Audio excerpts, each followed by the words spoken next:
Hello, my energetic beings, and welcome to Meet Me for Coffee. I am your host, holistic medium and subtle energy surgeon. Once again, Tonya Dee. And thanks for joining me for coffee, tea, or whatever beverage you have of choice. So today's topic is musing is high vibe Merkabahs being the new humans of the 5D Earth. So if you have ever wondered why many religions use sacred geometry to depict a connection to the world of spirit, then my guest, Buddhist author Von Galt, will share her 20 years of work collecting scientific evidence, which explains how all the world's religions are all saying the same thing. She's going to explain how everyone is energy and sacred geometry in your own personal Merkaba are Buddhist mandalas. Literally, your Merkaba is your evidence that we are all energetic souls having a human experience.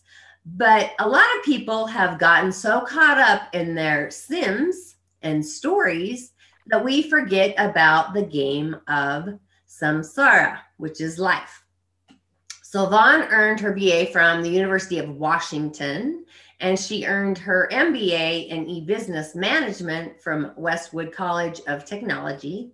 And aside from writing books on Buddhism, she works in the IT industry. So that's a fun little merge. And she lives in Seattle with her husband and two beautiful young children. So let's welcome Vaughn for a candid conversation on how to use our Merkaba and the energy of the fifth dimension to create wonders in our lives and everyday lives of other people as well. So let's welcome my guest. How you doing? Doing really good, just busy. I mean, I know how to ride the 5D wave and by the end of this interview, everyone who's watching this will get a little insight on the tools that are available to us here in the fifth dimension and how to use those tools to thrive in your reality. So I have a different perspective. My perspective comes from Buddhism and indigenous tribes. And we've been following this my whole life, and it's been going on for thousands of years. We've been waiting for this time that we're in right now. So, and that's the perspective that I bring to the table. So what is a Merkaba Buddhist mandala? Okay, so your Merkaba is very, very simple. And many of the world's religions, whether it's Christianity, Judaism, Islam, you name it, many of them have been talking about sacred geometry and using geometric symbols to portray the same thing, which is your human aura field. So everybody's familiar with the chakras, and the human aura that everybody has is an energy field, and that's basically what they're talking about is your aura field. Well, in Buddhism, we call your aura field your mandala. In Judaism, they call it your Merkaba. In Zen, they would call it your yin yang. In Native American, they would call it your whirling log for the way in which it whirls and how it moves. They used to call it in ancient times swastika, but that name has been hijacked by certain groups. But it's actually an ancient word for the same thing. In Hinduism, they would call it your Sri Yantra. So all these different traditions worldwide, going as far back as we know, and further have been talking about the same thing, which is your human energy field. And that's your Merkaba. And what your Merkaba is it's everybody has, and I wrote this in my book, Buddhist Mandalas, and I bring 20 years of scientific evidence from all these different universities and all these different groups that have been studying certain aspects of your Merkaba. And I put all the pieces together to show scientifically that we are all energy. Every single person is energy. Lifetime after lifetime, you are your Merkaba. And your Merkaba has an energy field. And as you progress in your spiritual development, it will get stronger and more condensed and more complex. And basically, your Merkaba is the energetic vessel that takes you from one parallel reality to another parallel reality. So in Buddhism, advanced Buddhism teaches that the Merkaba of a teacher typically comes in a circle, a big enso.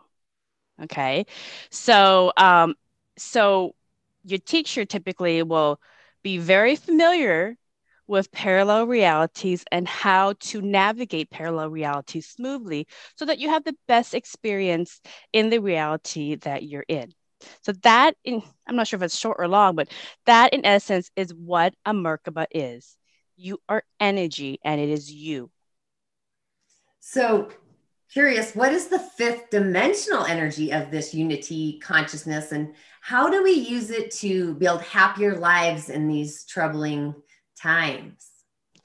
Yeah, so a very interesting thing that many people in indigenous cultures worldwide, like Native American and Mayan and Buddhist, and a lot of Polynesian tribes, Easter Island, all these different um, indigenous tribes worldwide knew this for a very, very long time. It's just the West is not keen to it for whatever reason, but we knew it. And we had been waiting a very, very long time to close out a cycle on Earth. And what we did was in a little bit before 2012, but 2012 was kind of the end of it. We did what they call the awakening ceremonies. We did a global awakening ceremonies with, and it was an old folklore that we've been waiting a very long time to do at that time. And basically, what the awakening ceremonies did is we didn't do anything different.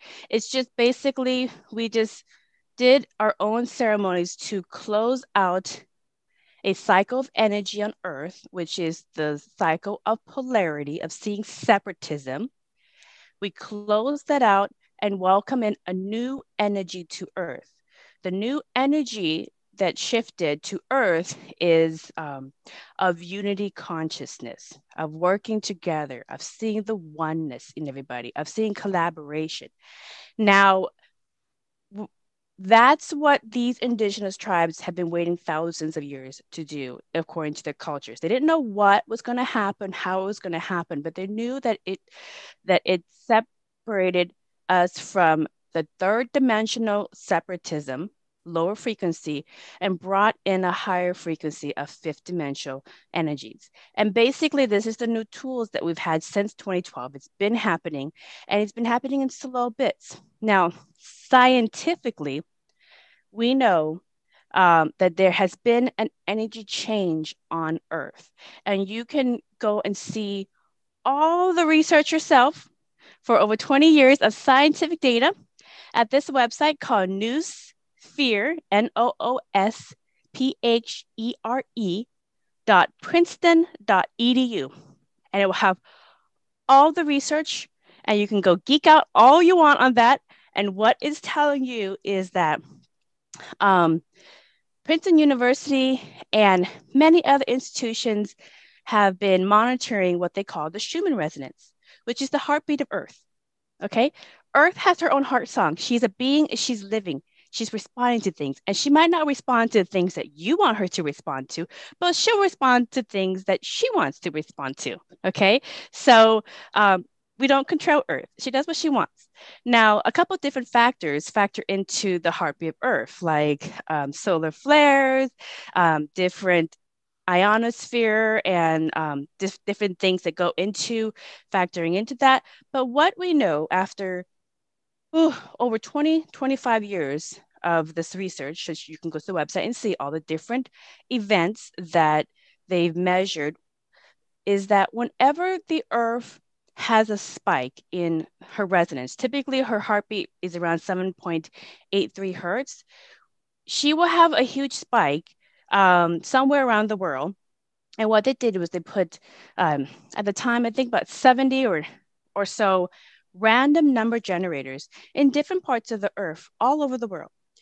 And what it does is it functions like a seismology instrument that kind of like measures earthquakes when an impending earthquake is going to happen. But What it does is just measures the energy field of the chakras of the earth. And whenever the earth has a spike in the Schumann resonance and she goes up these high hertzes, they know that within hours something big is going to happen to that area. And it measured 9/11 4 hours before it happened in the specific area of where it was going to happen. They measured earthquakes, Hurricane Katrina, um, hours before it happened in the specific area that it was going to happen, and that's been happening all over the world. So one science research after another science research, it's continuing to show that the earth has her own heartbeat and she's responding to things that's happening to her body, like tsunamis and earthquakes and so forth. But the interesting thing is, people, like animals, also are connected. And like animals, when we feel an impending event is going to happen, we start sending out anxiety, like massive amounts of panic and anxiety all of a sudden just comes to us, and it's coming to us as a group, as a consciousness in different areas. And so our heart is 5,000 times stronger than the energy field that comes out of our mind. And so when you have millions and millions of people in an area all of a sudden feel instant anxiety about something, the earth is going to feel that magnitude. And if she, they don't know why she responds to some and not others, but they have found that she responds to human events as well. And you can look at all the research on that website, event after event after event. This is the reason why I bring that up. Has scientific evidence that the earth is climbing into these higher frequencies, because she has been climbing since 2012. She would climb maybe 20 hertz, 14 hertz, 30 hertz, and they thought that was amazing because she doesn't ever happen. That doesn't ever happen very much, and they've been researching it for a long time, and it's been a very boring research project. But then after 2012, and more recently around coronavirus and this year, because it's a worldwide phenomenon, um, she has been spiking into the 60, the 80, the 100 hertz. It's just crazy, really numbers. And when the biggest magnet on Earth, which is Earth itself, is sending out these huge spikes, all the animals living in it have a reaction, which is instant panic. So if you've ever had like all of a sudden, I don't know why I'm so sad all of a sudden. Oh my God, all of a sudden I have this huge anxiety and I don't know what I'm having anxiety about. Guess what? You're feeling the magnet of Mother Earth. And what is happening is, the way that you can understand this is like an analogy. And please stop me if you have any questions. But the way you can understand this is like the analogy of if you're sailing, okay? And this is exactly a really good analogy. So if you're sailing and you're working the way you usually work, it's worked for a long time for you, but then the wind changes. Okay. At first the wind is very slow. It's not going to, tip you over. So you're not going to notice anything. You're going to continue to sail your life the way you always have been. And then the energy changes and the wind picks up and you have this big whoosh, like this big spike in the Schumann resonance. And you're like, whoa, what was that? You ignore it. Okay. Clean up your stuff, you carry on with your life. And then all of a sudden, the energy picks up even higher and you have bigger and bigger whooshes. And all of a sudden, you're like, I can't steer this boat by myself. I can't do it by myself. I need help. So you have to change the way in which you sail your life. You have to realize that the energy has changed. It's not the same energy. And the energy has changed and is so much stronger, so much faster. You're going to get to places so much faster with very little effort. But what you have to do is change the way you sail, and you have to work with other people, be more in unity. And when you work together and have everybody in their spots, you're going to take advantage of the new tools, which is the higher energies. And those couple knot changes are going to take you from one part of the earth to a completely different part of earth, which is hopefully better if you're working together and you're positive and you're in unison. You're going to be in a different reality. You're going to be in a higher reality. That's change. And if you know how to use these tools that the indigenous cultures have been waiting thousands of years to welcome in this new energy, you're going to thrive when everybody's barely surviving. That's what's happened. Yeah, absolutely. I totally, I asked a question, that same question, like, what is the oneness field? And the reason I asked it was because there's a lot of spiritual people that really aren't in the oneness field. So it remains pretty curious for me. And as far as indigenous, like we are literally in a crossroads of shifting and changing. And I think your description of the sailboat was literally perfect in all actuality, right? So, what's the interstellar golden age of humanity that Buddhists talk about? Well, this is going into very, very advanced Buddhism. And it's not just Buddhism, it's Hinduism. It's Native Americans have been talking about star people for a very, very long time. Polynesians have been talking about the ancient civilization of Lemuria and the return of the wise ones. A lot of this is in the folklores of many, many ancient cultures and belief systems. So it's not just Buddhism. I just want to preface that. But because Buddhism has a lot of this stored, because we're basically a university of scribes, that the monks are basically students and scribes. And so they just sit there and they write history and they write information and they just add to the canon. So we just continue to fill in the libraries. And that's why we have so much of this information. It's not scattered. But if you look into other indigenous tribes that were part of the 2012 awakening ceremonies, it's much the same information. And basically what it is at this time in the higher energy, okay, and I want to make it very, very, very clear, okay, when 2012 happened, it was not doomsday or anything else. It was the close of a cycle and the welcoming of a new energy. And that new energy, if you know how to use it, is going to take you into higher realities. Well, just like the sailboat analogy, when you have new energy that goes through a river, okay, the river's kind of slow, and then the wind picks up and it goes even faster and faster, and then it's a flooding river. The sediments on the ground will consolidate and they will break up, and any of the gunk on the ground, like old baggage, will be brought back up, okay, and put aside. So the thing is, with the new energy, the earth has no opinion on what you do. It's all it's going to do is bring everything up, because in the higher energies and in the higher realities, it's lighter. Everything is lighter. So you can't carry your 3D baggage with you. It's because all it's going to do is bring it up. So you have to work on healing your issues. You have to work on your dense issues. You have to work on the things that you have been struggling with for a long time. So at this time, if you have baggage that you haven't resolved, it's going to be hell on earth for you every single day until you deal with it, because it has no opinion on how you use these tools, okay? But if you are a negative person, you focus on negativity, you focus on the doomsday stuff, your life is going to be doomsday until you work on it. It's not a punishment, it's a gift. On the flip side, if you have worked on those things and you're working on your inner work and you're working on your wellness and you're working on the footprints to achieve and thrive with these higher energies, it's going to bring up what you are. And since you have no baggage to bring up, it's just going to bring up all good stuff. And so things are going to manifest and be attracted to you so much easier, because remember, you're working with the tools of the fifth dimension energy. And so things will be very abundant, and you might have the opposite issue, which is you have too much abundance, and how do you balance it all? How do you focus? What do you pick on? So that's the two. For some people at this time during the transition, it's hell on earth.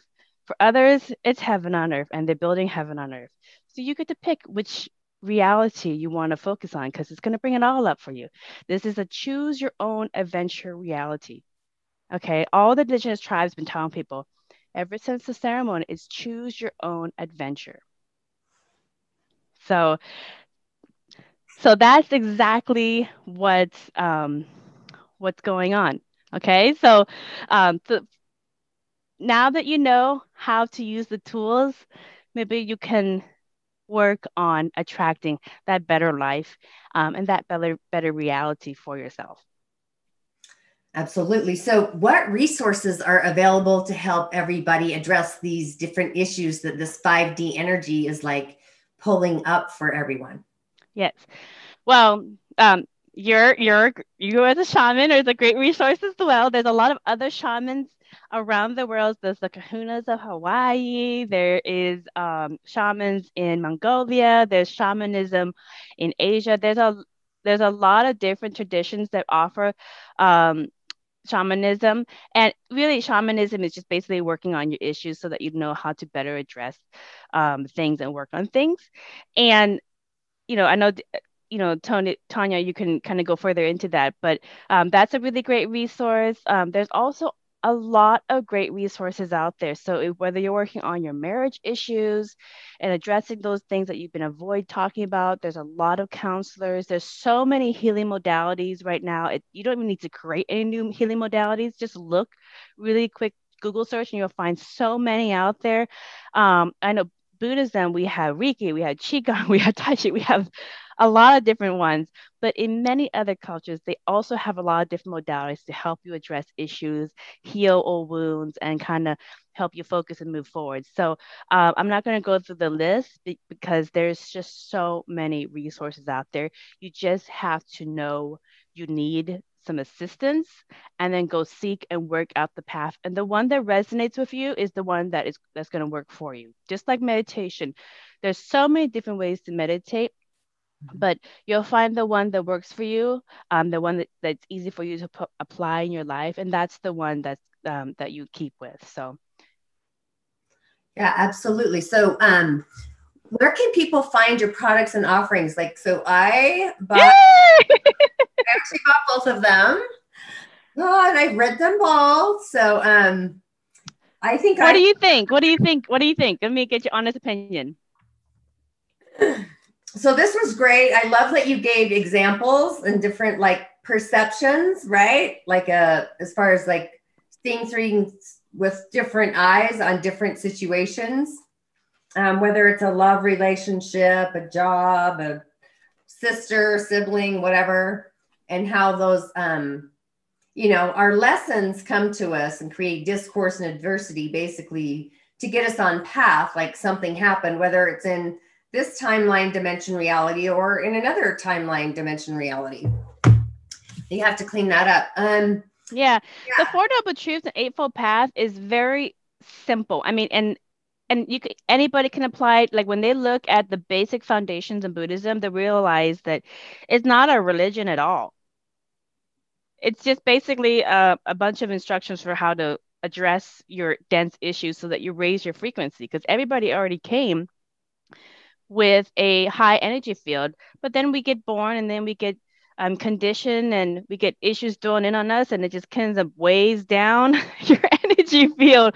So then you grow up and your big challenge is to try to get rid of this old baggage so you can get back up. So that's basically what it is. Right. So I found your stuff on Amazon. Where else can people find other products and things you offer? Just it's all on Amazon. Yeah. Everything's on Amazon, and then Everything's on I only write books, so everything's on Amazon. I actually also do hypnosis, and I use the Dolores Cannon modality of hypnosis, which is quantum healing hypnosis technique. And there's other ones too. There's the Dr. Brian Weiss modality. There's also the National Guild of Hypnotists for typical things like weight loss and smoking, if those are the issues that you're working on.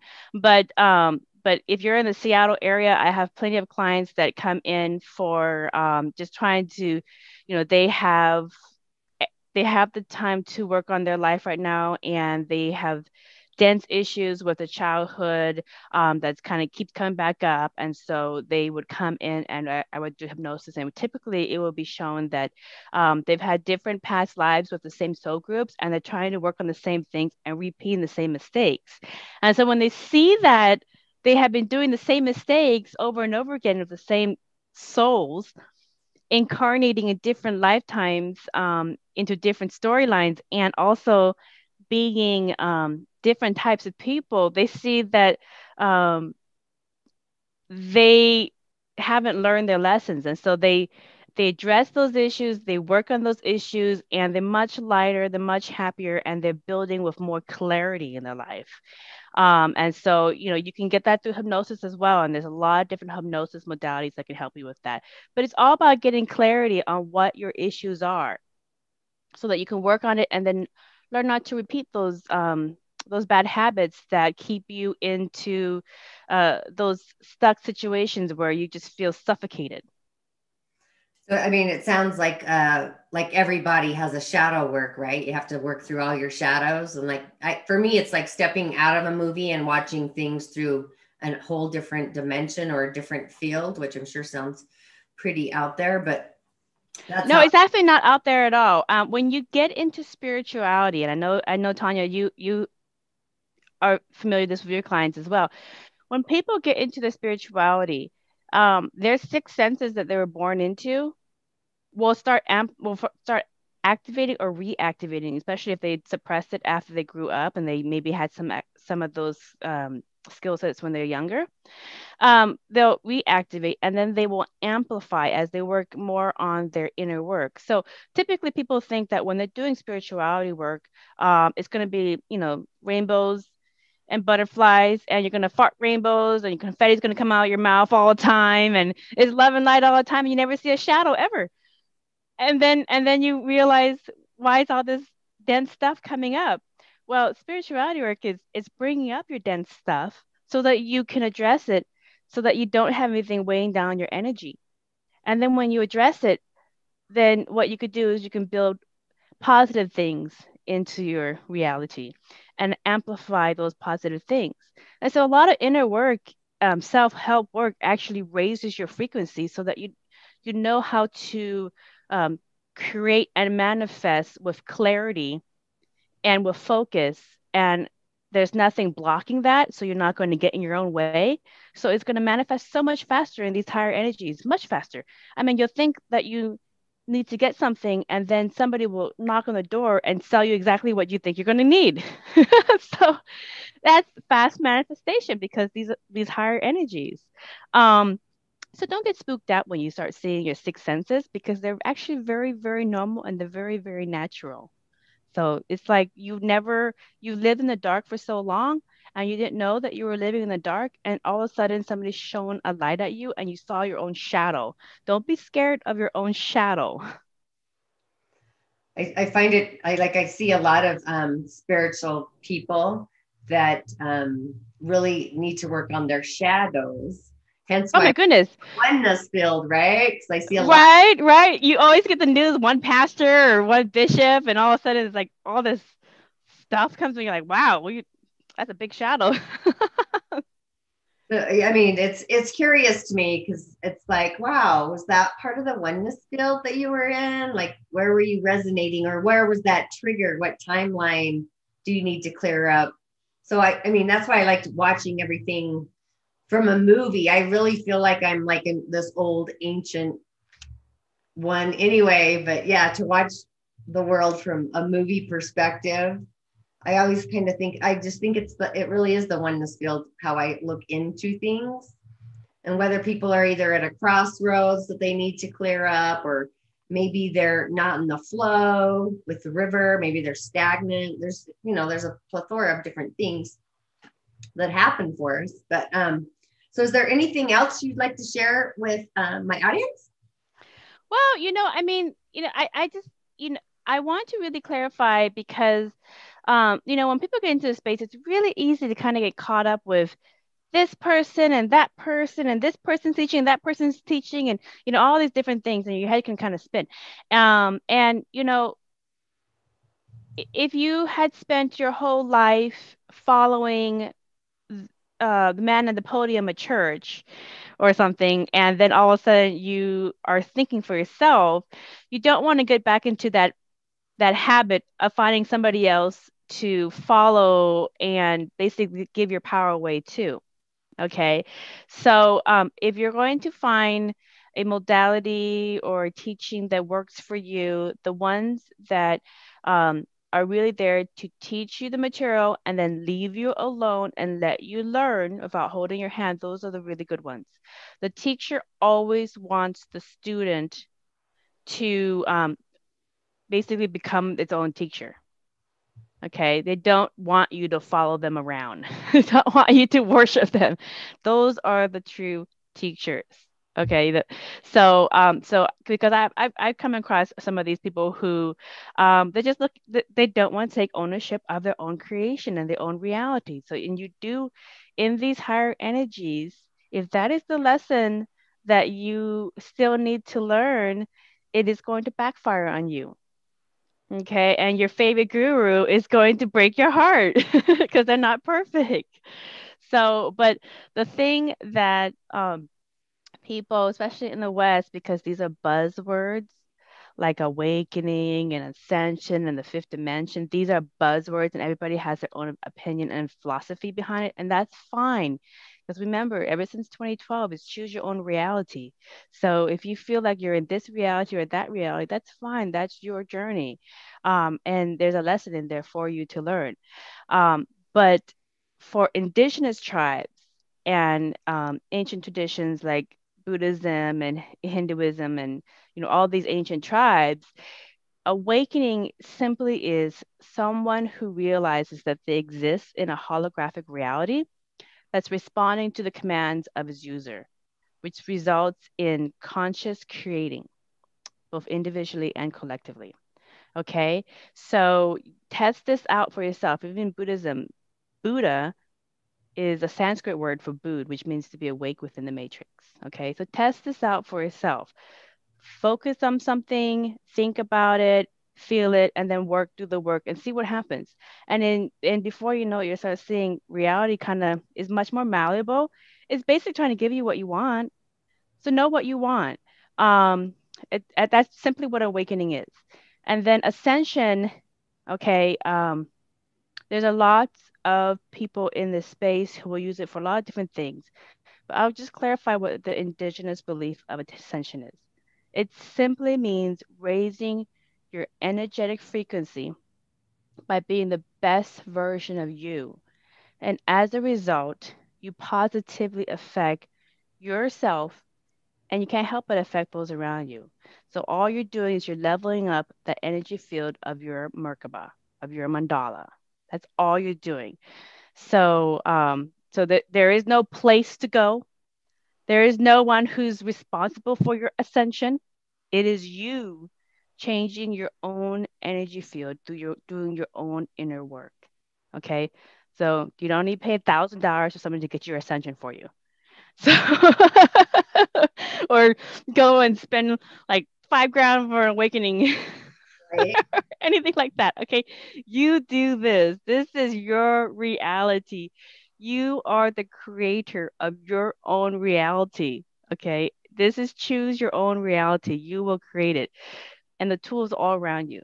So just be wary of those gimmicks because they don't know that the awakening and ascension are simple things that everybody can do. And in the East, we've known about it for thousands and thousands of years, even longer than that. A lot of the belief systems and knowledge about this goes all the way back to ancient folklores of Lemuria.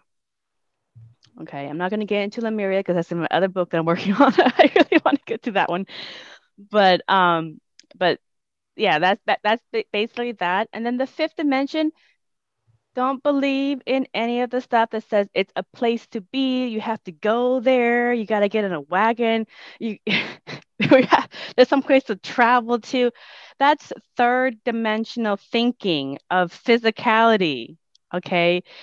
For indigenous people, it is a change in energy of the earth, a change in the tool set, recognizing the wind has picked up speed. That's all it is. And when you know that the wind has picked up a lot of speed and you know how to use the tools appropriately, if you're in the water, You're going to have a much, much more pleasant time sailing that race or going on that trip or whatever, because you go, oh my God, we have so much more wind here. Let's go to the Bahamas that way. You're going to have a great time because you know how to use the tools. And that's all it is. The fifth dimension is an energy which takes you to a parallel reality that manifests faster and higher. And when reality changes to a higher frequency, because you are working on your energy and you're at a higher frequency, negative stuff cannot last in those higher dimensions. Okay. If you're using these tools correctly, you're going to thrive right now because we're already in the fifth dimension. All the indigenous tribes have been telling everybody since 2012 and a little bit before that, we're in the fifth dimension. But like I said, the wind picked up speed slowly, kind of help you adjust. And now it's picking up big wind whooshes. Okay. So all those panic attacks are those whooshes. Okay. So we're already there, but you're still acting like you're in the third dimension. So that's fine. It's choose your own reality. But if you're still acting in a lower level existence, low vibe existence, you're going to create more of that because more of that low vibe stuff is going to come up to make you deal with it because you can't take it with you and to show you how to use these higher energy tools to your advantage. It is a gift of easy manifestation, but you have to know how to use the energy. Absolutely. It's kind of like the laws of the universe or universal law and frequency. It's just shifting in vibrations and the frequencies that you frequent. Mm-hmm. So Yeah, and I think I skipped out the question about interstellar because I don't think I properly answered that. So in the lines of the higher frequency and the higher energies, when the prophecy, the belief system has been going back to Lemuria folklore, is that higher frequency beings are incarnating at this time. You're going to have a lot of old souls. Your children and your grandchildren are old souls. They come with knowledge that nobody taught them. They come with high IQs. They come with wisdom that's beyond your grandparents' wisdom. Okay.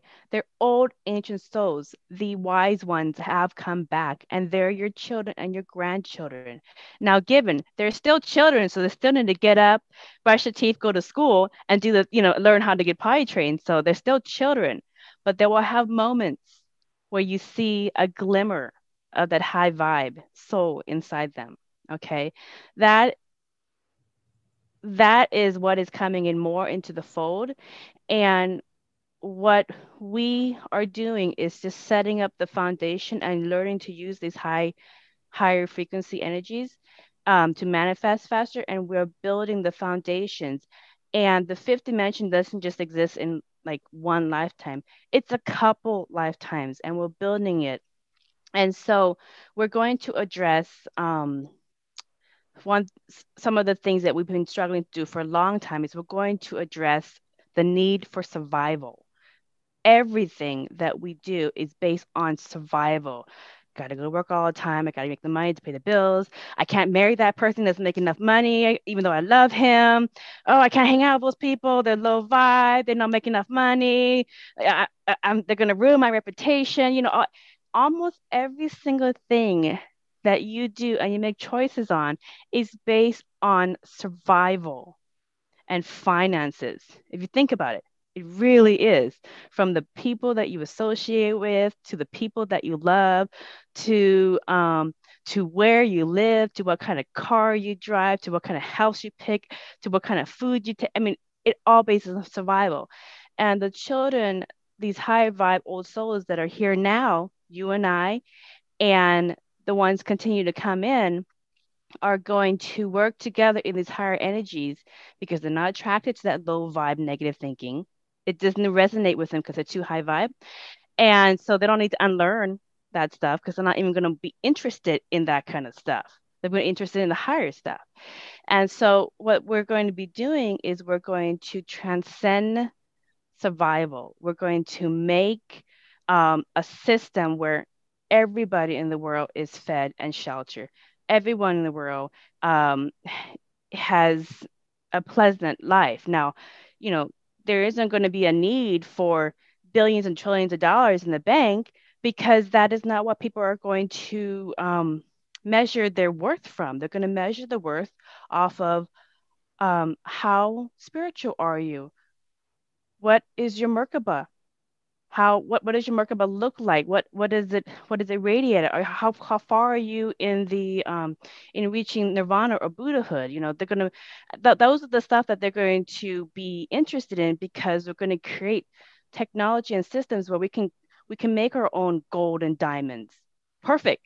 We can teleport wherever we want. We could anything in the physical we could do. And it's like Star Trek. So when all the physical material stuff is easily replicated and created, then how are we going to evaluate our worth besides our inner wellness and our spiritual development? That's where we're going. Okay. And that's when we get there and we get to that part of society, we're so high vibe as a society that other beings in other galaxies will take notice and go, I want to make contact with this society. Because right now we're too low vibe. We're still early in the fifth dimension, but as we raise our frequency up, we're going to get to a part of reality where they see us and we see them.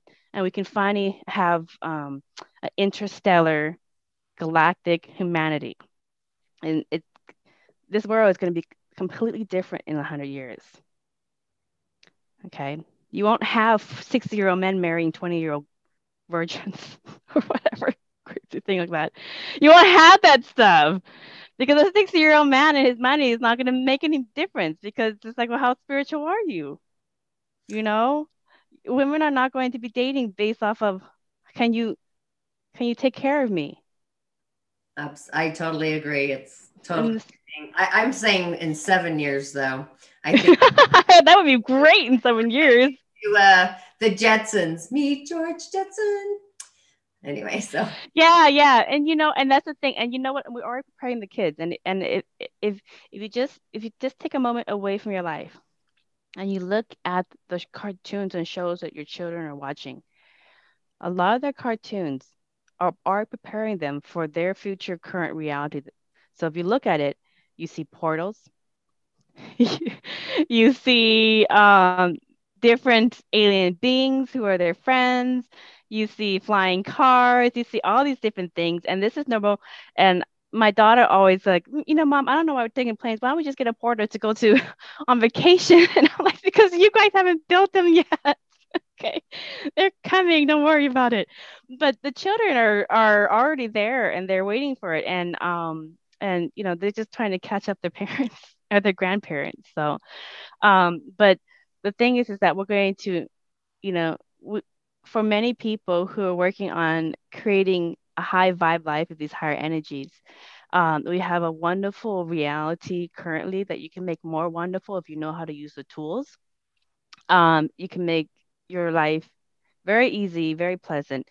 But as we go further into the fifth dimension, and Earth is going further into it because she keeps taking those huge spikes and huge energy leaps. So there's nothing that you could do to stop it, that she's going to do what she's going to do. You're just an aspect living on her. So might as well know how the ride is going to go.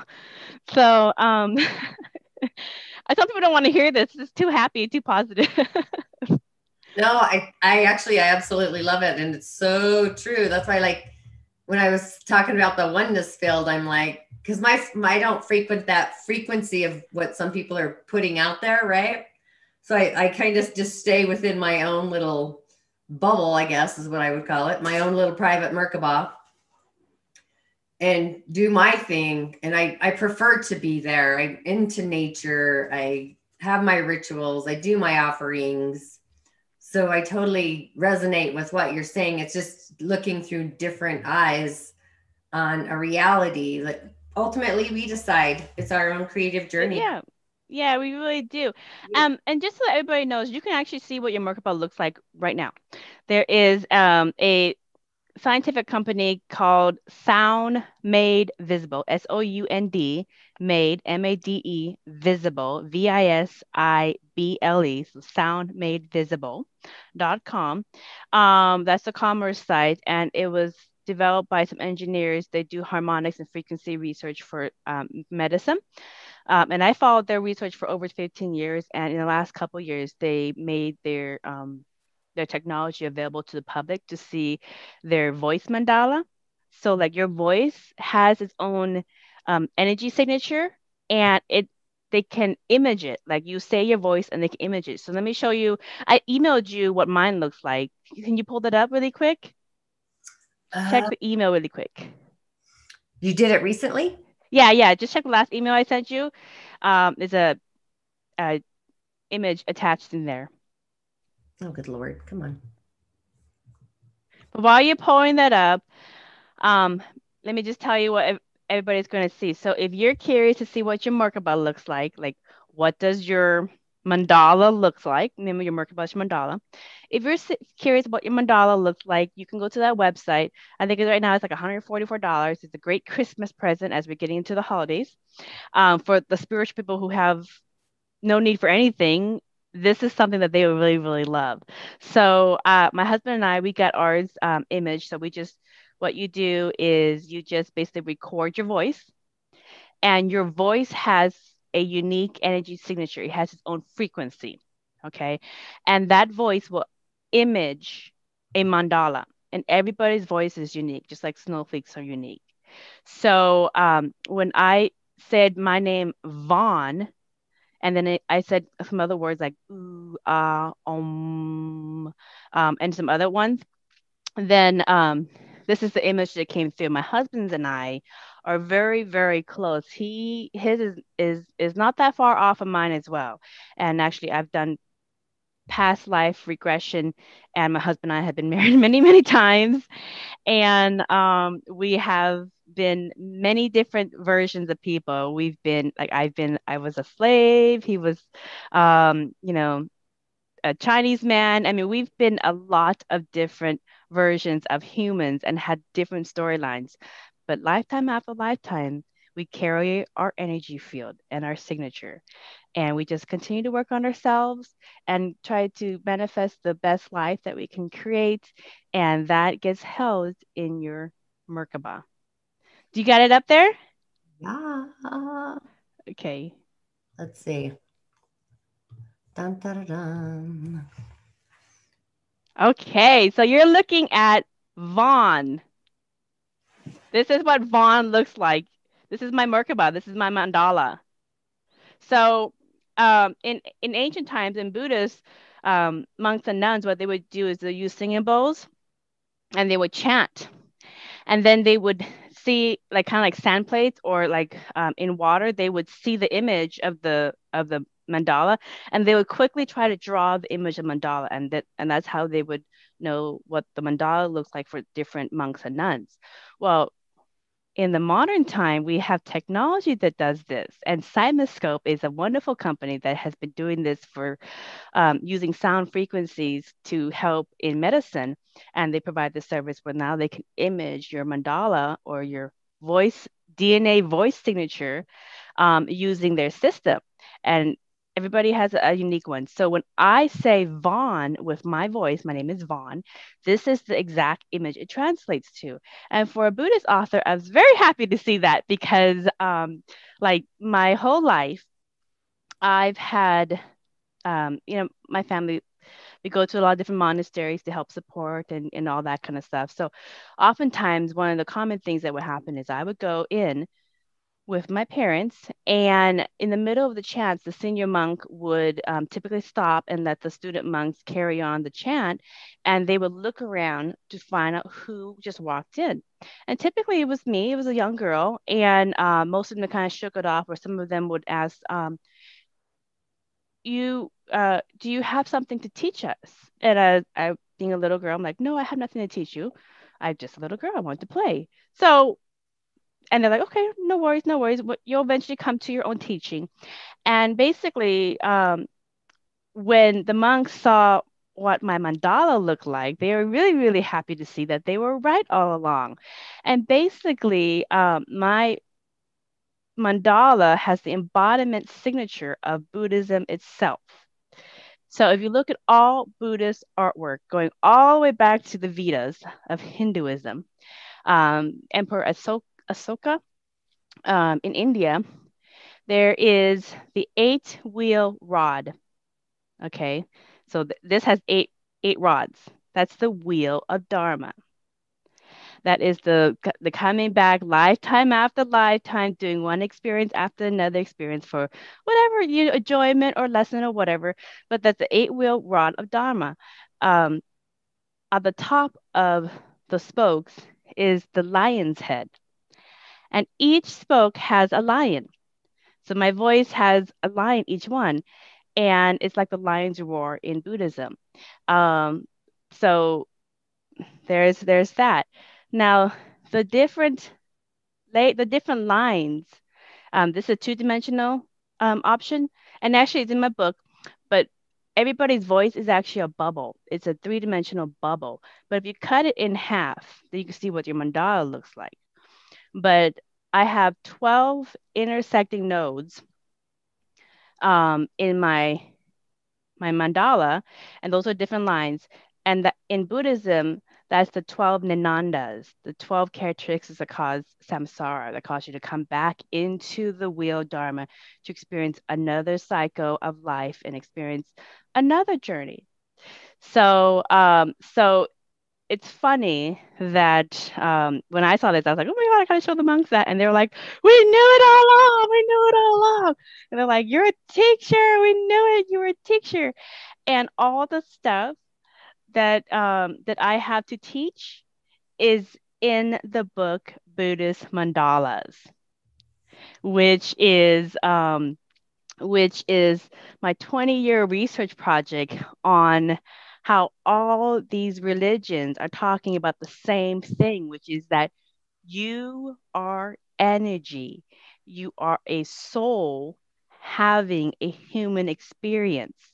And so lifetime after lifetime, you may change your form, your sim. If you for video gamers, they understand this. You can change your sim, you can change your character, you can change your storyline. But lifetime after lifetime, you're the same soul. And this is what Sacred Yama is telling you. Wow, that's so cool. I love it. Yeah. So it's lots and lots of fun. My husband's basically looks like the Sound of Music with lines on the end of it. So, but there are many people who have very, very high calibrating advanced Merkabahs. Okay. That's So there are lots and lots of teachers among us, and the information and resources are all around us. And the whole point of this whole thing is to just live the best version of you and enjoy creation, because you are an aspect of consciousness itself, and consciousness is having its own experience through you. And he wants to see, if you have the tools to create your own reality, what kind of reality will you create? absolutely. That's basically it. It's very simple. There's no clubs to join. There's no churches to join. There's no one to pay your tidings to. There's no one to worship. You're it, baby. What do you want to do now? I love it, love it, love Yeah. it. Cool. Okay, well, thanks for joining me for Meet Me for Coffee. I'm going to have all the links in the show notes for you, and you definitely want to connect with Vaughn. I'll even have the links for these Merkabahs, and I will, as always, see you on the other side. Ashe.